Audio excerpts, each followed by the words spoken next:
নমস্কার, আমি মাম্পি দত্ত ব্লগের নতুন একটি ভিডিওতে আপনাদের সকলকে অনেক স্বাগতম জানাই।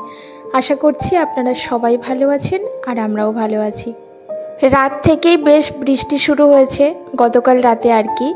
আর সকালে উঠে দেখছি চারিদিকে আকাশ পুরো মেঘে আচ্ছন্ন, বৃষ্টিও হচ্ছে, সঙ্গে খুব হাওয়া হচ্ছে। মানে ঝড়টা বোধহয় কোথাও আশেপাশে হয়েছে আর সেই দাপটটা যেন আমাদের এদিকেও আছে। মানে প্রচুর জোরে দমকা হাওয়া দিচ্ছিল। ছাদে গিয়ে ছট করে ফুলটা তুলে আনলাম। বৃষ্টি হচ্ছিল ঠিকই, কিন্তু ভিজে যাব সেরকম না, একটু ঝিরিঝিরি। ভোরবেলাতে খুব জোরে বৃষ্টি হয়েছে। তো এবারে নিচের ঘরে যাব, চা বানাবো। এখানে পড়ছিস এরকম করে কেন? টেবিল নিয়ে ওখানে ভাবে পড়া যায়? ওপরে ঘর থেকে নামতে গিয়ে দেখি ছেলেটা আমার পড়াশোনা করছে, হাঁটুর দুটোর উপরে স্টাডি টেবিল নিয়ে পড়ছে। তাই একটু বকলাম, কারণ স্টাডি টেবিলটা ভারী, তো ব্যথা পাবে। তো ডাকলাম আবার চা খাওয়ার জন্য। আর নিচের ঘরে না এসে ওই চায়ের জলটা বসিয়ে দিয়েছিলাম, আর তারপরে ওই কারি পাতা এনেছিল আমার হাজব্যান্ডের আগের দিন, সেগুলোকে ধুয়ে রেখেছিলাম রাত্রিবেলা। তো এখন ওই যে একটু জানালাতে দিয়ে দিলাম, যদি বাতাসে একটু শুকিয়ে যায় এটাকে আমি এই স্টোর করব ফ্রিজে আর কি, সংরক্ষণ করে রাখবো অনেক দিন, তাহলে ভালো খেতে পারবো, চিন্তা থাকবে না। আর এই যে লাল চায়ের সাথে বিস্কিট নিলাম ওদের জন্য, আর আমি শুকনো মুড়ি নিয়েছি। শুকনো মুড়ি দিয়ে চাটা সবাই মিলে খেয়ে এবার এই যে বাসনগুলোকে ঝটপট মেজে নেব।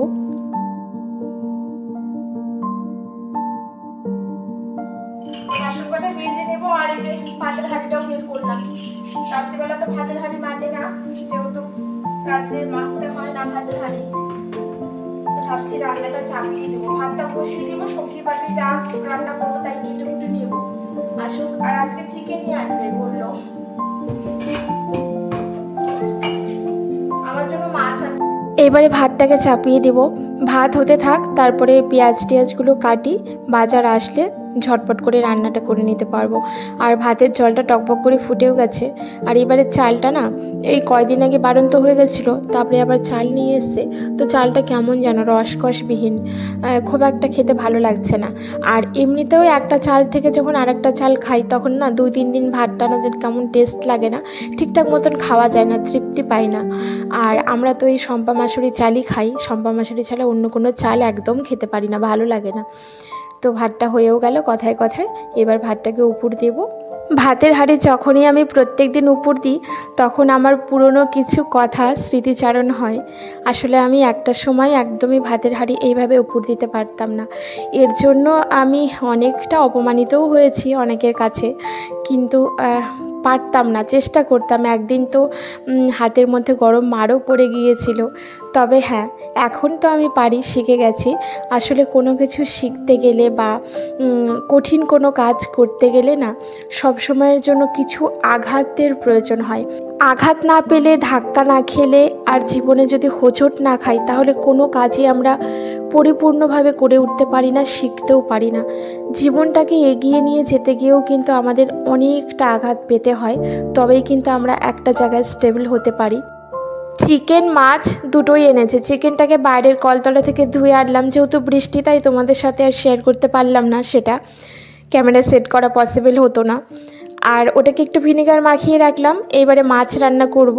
ছোটো পিসগুলো আবার রুই মাছ, আর লেজাগুলো আবার কাতলা মাছ, মানে দুটো মিক্স অ্যান্ড ম্যাচ। আর এটাকে আমি একটু ওই দই কাতলা করব।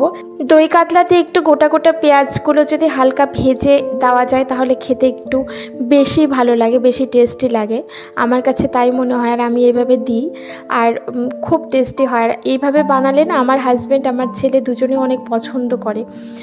তো রান্নাটা হয়ে গেছে, এবার টেবিলের মধ্যে ঢাকা দিয়ে রেখে দিলাম। আর এদিকে তো ভাতটাও হয়ে গেছে। আর এবার চিকেনটাও রান্না করে নেব। চিকেনের জন্য পেঁয়াজ, রসুন, আদা, কাঁচা লঙ্কা, টমেটো সব কিছুই কেটে নিয়েছিলাম। একটু গুঁড়ো মশলা দিয়ে আজকে রান্নাটা করে নেব। ভালো লাগে একটু বেশি করে সর্ষের তেল, খাঁটি সর্ষের তেল দিয়ে যদি করা যায়। আর 4 পিস আলু দিয়েছি, বেশি না। আলুটাকে আগে লাল লাল করে ভেজে নিয়েছিলাম, আর চিকেনটাকেও না হালকা ভেজে নিয়েছিলাম।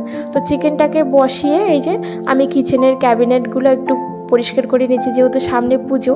যদিও পরিষ্কারই ছিল, তবু ওই আর কি হালকা ধুলো টুলোগুলো পড়ে। আর ককরোচ আমার কিচেনে একদমই নেই, একটাও নেই ককরোচ।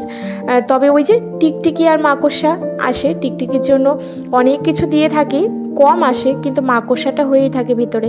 তো মাকড়সা জাল করে দেয়, ওই জন্য সবটা নামালাম, নামিয়ে ভালো করে মুছে আবার কন্টেনারগুলো রেখে দেবো।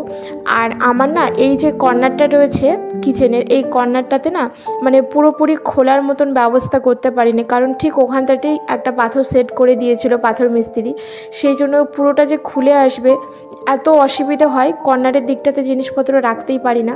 তোমরা যারা নতুন কিচেন করবে তারা এই ভুলটা কখনোই করো না, ওখানটাতে দিও না কোনো পাথরের স্ট্যান্ড, ফাঁকা রেখো ওখানটাতে, তাহলে খুব ভালো জিনিসপত্র রাখতে পারবে। আর এই তো বন্ধু, খুব সুন্দর করে গুছিয়ে নেওয়ার পর কি ভালো লাগছে দেখতে। আর আমি না চেষ্টা করি যে সবসময় খাবার জিনিসগুলো গ্লাস কন্টেনারে রাখার বা স্টিল কন্টেনারে রাখার।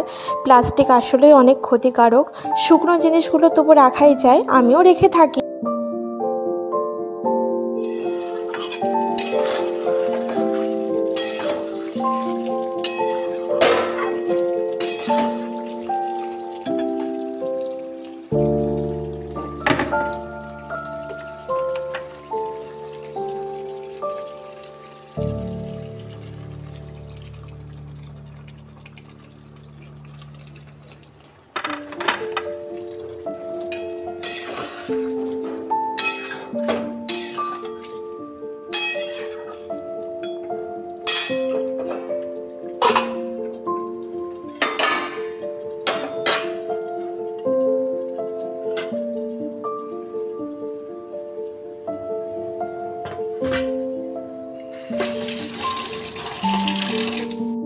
রান্না শেষ করে কিচেনটাকেও পরিষ্কার করে নিয়েছি। আর এই দেখো কারি পাতার অবস্থা, কারি পাতাগুলোকে শেষে তো বৃষ্টি ঝমঝম করে আসলো, আর এই বিছানার মধ্যে ভালো করে মুছেছিলাম টাওয়াল দিয়ে, আর একটু ছড়িয়ে দিয়ে পাখাটাকে চালিয়ে দিয়েছিলাম, সম্পূর্ণ জলটাই শুকিয়ে গেছে। আর এবার এই যে একটা কন্টেনারের মধ্যে রেখে তারপর ফ্রিজে আমি সংরক্ষণ করব, অনেক দিন ভালো থাকবে। তবে একটা টিস্যু যদি দিয়ে রাখতে পারতাম নিচে আর ওপরটাতে তাহলে আরও ভালো হতো, কিন্তু আমার না কিচেন টিস্যুটা একদমই শেষ হয়ে গেছে। আর এত মন ভুলো, আমি বাজারে গেলেও ভুলে যাই, আর আমার হাজব্যান্ডকে তো মনে করাতেই পারবো না, আমি হাজারবার বললেও ওনার মনে থাকবে না। পরে যেদিন বাজারে যাব সেদিন মনে করে নিয়ে আসবো। টিস্যুটা অনেক দরকার লাগে কিচেনের জন্য, অনেক সময় তেল বলুন বা কিছু পড়ে গেল সস টস মুছতে কিন্তু খুব সুবিধে হয়। আর এবার ঘরগুলো ঝাড়ু দেব। ওপরের ঘরগুলো তো আমি সকালবেলায় ঝাড়ু দিয়েছিলাম, যখন আমি উপরে ঘরে কাজকর্ম করে নেমে আসি তার আগে ঝাড়ু দিয়ে দিয়েছি। আর এখন নিচের ঘরগুলো ঝাড়ু দিলে আমার মোটামুটি হাতের কাজ শেষ। তারপরে একটু ফেস প্যাক অ্যাপ্লাই করব, যেহেতু সামনে পুজো সেহেতু আমি স্কিনের একটু স্পেশাল কেয়ার করছি এখন, যেন স্কিনটা খুব ভালো করে গ্লো করে। আর চুল তো প্রচুর পরিমাণে উঠছে, তবে চুলের জন্য কিছু DIY ফেস প্যাক অ্যাপ্লাই করছি, ফেস প্যাক না, হেয়ার প্যাক অ্যাপ্লাই করছি, যেন চুল পড়াটা একটু বন্ধ হয়। তবে 2-3টে বার দেওয়ার পরে না চুলের পড়াটা একটু হলেও, একটু না অনেকটা হলেই কম হয়েছে। দেখি আরও যদি ফল পাই তাহলে তোমাদের সাথে অবশ্যই আমি শেয়ার করব, তোমরা যদি চাও আমাকে কমেন্ট বক্সে জানাতে পারো। আর খাওয়া দাওয়ার পরে স্নান করেছিলাম, খাওয়া দাওয়ার পরে একটু রেস্ট নিয়েছিলাম। এখন হলো সন্ধেবেলা, আমার ছেলে টিউশন পড়া রয়েছে, ও টিউশন পড়তে চলে গেছে। আর এবার আমি সন্ধে দিব, গোপাল সোনার সেবা দেব, দিয়ে তারপরে নিজে একটু চা খাবো। পুজো উপলক্ষে গোপাল সোনার এখনও আমি ড্রেস কিনিনি, ভাবছি যে সিট কাপড় কিনে এনে আমি নিজের হাতে বানিয়ে দেব, কিন্তু সময়টাও পাচ্ছি না। আর গোপাল সোনাকে একটু মেকওভারও করতে হবে, অঙ্গরাগ আর কি, আমি প্রত্যেকবার করে দিই পুজোর আগে আগে, ভালো লাগে, এতে একটু নতুন লুক হয়।